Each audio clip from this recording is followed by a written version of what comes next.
It's Tyler from Emerging Civil War, and I'm standing here today in the Warrenton Cemetery in front of a grave that many of you, especially our Civil War enthusiasts, might recognize.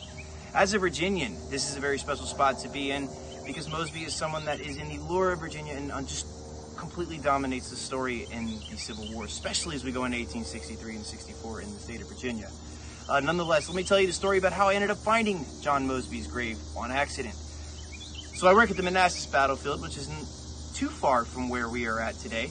And if you've ever driven in Northern Virginia, you probably know that traffic is no joke.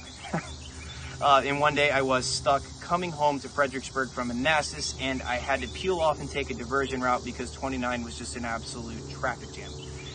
And as I'm driving through the town of Warrenton, I see off to my right here this giant white obelisk monument. So naturally, as a Civil War enthusiast, we stopped. And I stopped and I walked into the cemetery to see what this was about because previously, again, as long as I've lived in Virginia, I have not been here. So I have not ever been able to explore this cemetery and see what this has.